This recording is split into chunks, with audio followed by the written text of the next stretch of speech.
हाफिज नईम उर रहमान। जमात इस्लामी को नया काजी हुसैन अहमद मिल गया। रुकन जमात इस्लामी के लिए जमात से बाहर निकलना नामुमकिन क्यों? जमात इस्लामी सबसे मुख्तलिफ सियासी पार्टी।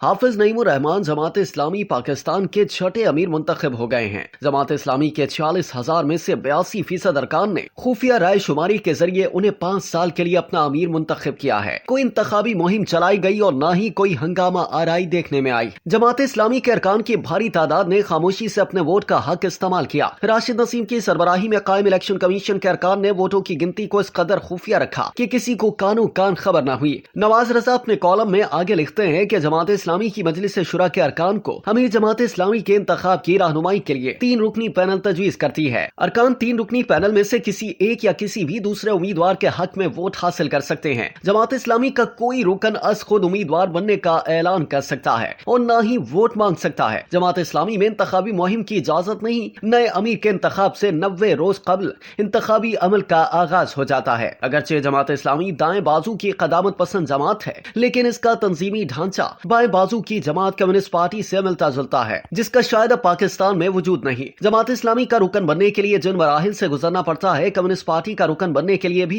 खासी छान फटक की जाती थी। जब कोई शख्स जमात इस्लामी का रुकन बन जाता है तो फिर उसका जमात इस्लामी से बाहर निकलना मुमकिन नहीं होता। जमात इस्लामी शायद मुल्क की वाहिद दीनी और सियासी जमात है जिसमें नंगे पांव स्कूल जाने वाला जफाकश सिराजुल हक भी अमीर जमात इस्लामी मुंतखब हो सकता है। इसी तरह 3 मरले के मकान का मकीन सैयद मुनव्वर हसन 5 साल तक मंसूरा में मेहमान की हैसियत से कयाम करता है। अब कुर्राए फाल हाफिज नईम उर रहमान के नाम निकला, जिन्होंने पिछले 12 साल के दौरान अमीर जमात इस्लामी कराची की हैसियत से बड़ा नाम कमाया। जमात इस्लामी के अमीर के लिए सिराजुल हक के अलावा लियाकत बलोच और हाफिज नईम उर रहमान का नाम तजवीज किया गया था। किसे मालूम था कि हैदराबाद पोस्ट ऑफिस के बाहर बैठने वाले अर्जी नवेश का होनहार साहबजादा नईम उर रहमान मुल्क की सबसे ज्यादा मुनज़्ज़म जमात का सरबराह मुंतखब हो जाएगा। हाफिज नईम उर रहमान ने अपने सियासी कैरियर का आगाज इस्लामी जमीयत तलबा से किया। हाफिज नईम उर रहमान ने पिछले 10 साल के दौरान जमात इस्लामी को कराची में एक बार फिर जिंदा कर दिया। नेमतुल्लाह खान के बाद हाफिज नईम उर रहमान ने कराची के शहरी मसाइल को अपना टारगेट बनाया और देखते ही देखते वो कराची की सियासत पर छा गए। उनकी क़यादत में कराची में दिए जाने वाले तारीख साज धरने ने पीपल्स पार्टी सिंध की हुकूमत को बल्दियाती इदारों के इख्तियारात वापस करने पर मजबूर कर दिया।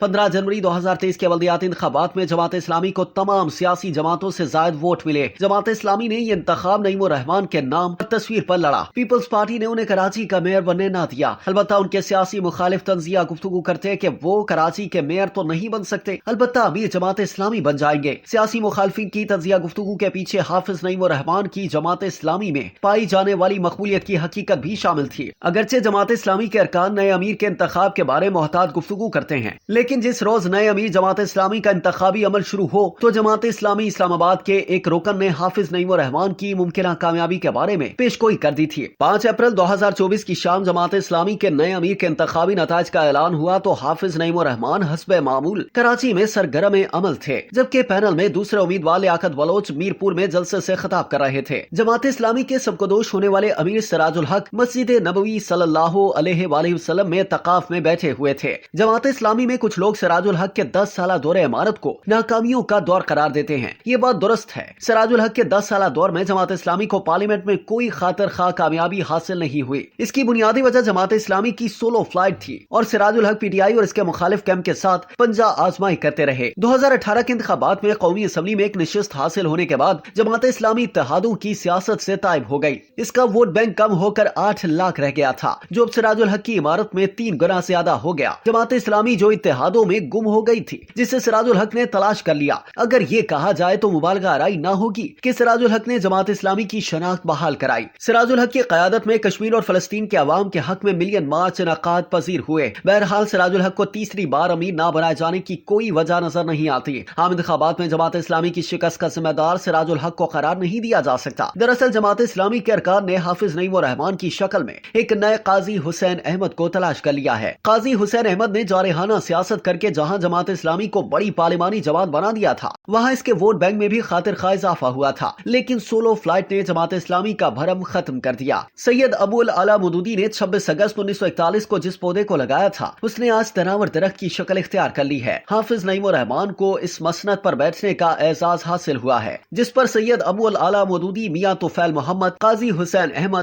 سید منور حسن اور سراج الحق بیٹھے ہیں۔ حافظ نعیم الرحمن کو بڑے چیلنجوں کا سامنا کرنا پڑے گا۔ سب سے بڑا چیلنج جماعت اسلامی کو انتخابی میدان میں کامیابیوں سے ہمکنار کرنا ہے۔